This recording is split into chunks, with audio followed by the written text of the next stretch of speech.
Okay, so talking about, just starting Unit 7, talking about differential equations. We know that differential equations are what? It's another word. Derivatives, exactly, right? We've been working with them almost all year long. We're just going to do more. So in the notes for last night, we introduced something called the slope field. Have you seen a slope field used out there in the world, not the academic world? Has anyone ever seen something that might look a little bit like a slope field on television? Weather.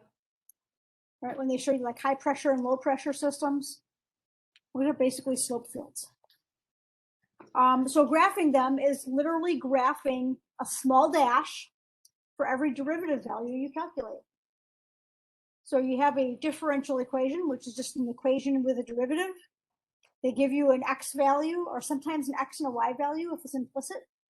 You plug it in, you get a number, and you draw a little tiny line at that coordinate that has the slope of what you calculated. And after you do that over the coordinate plane, we call that a slope field. It's literally a field of slope lines. So that being said, you're just drawing this little dash, and that little dash is very representative of a value, and we have to distinguish by looking at it what value it is. So here are some easy slopes to graph, right? We know 0 is horizontal. We know 1 looks like it goes diagonally at about a 45-degree angle, right? We know -1 goes diagonally down about that same 45-degree angle. We know undefined is vertical. And so we can graph those really accurately. And then all the other slope values that we need to graph are just relative to that. So for instance, if I had to do a slope of 2, I'd make something steeper than 1. Does that make sense? And positive, obviously. Okay, if I had to do a slope of -1/2, I'd make something flatter than -1, but not as flat as 0. That sort of thing. And then slope fields, when we graph them, we can find horizontal and vertical asymptotes, because we know horizontal asymptotes have a slope of how much?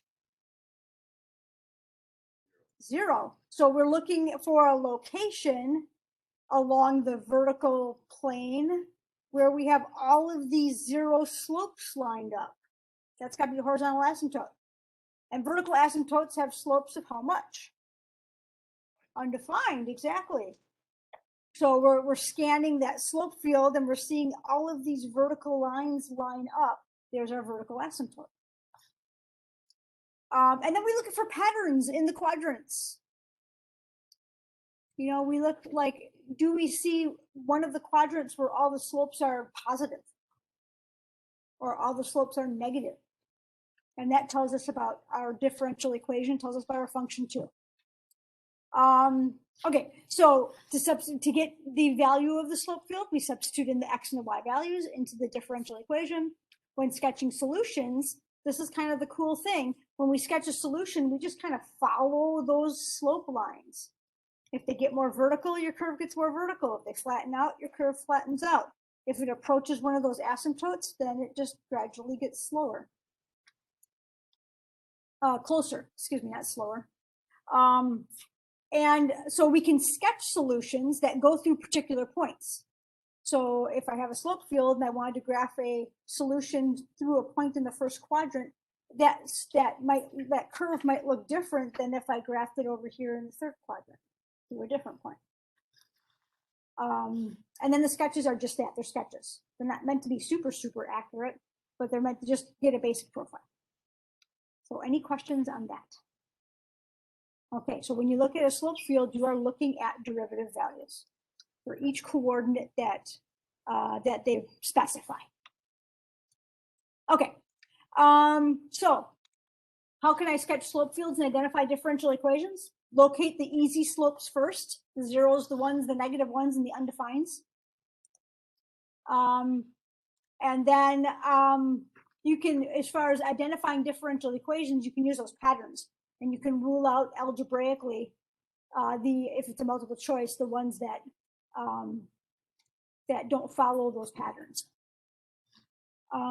Okay, so we've got day 2 topic questions. Some of you need to finish up day 1 topic questions as well. And then we've got notes for tomorrow. We also have a quiz tomorrow. It's our first quiz for Unit 7.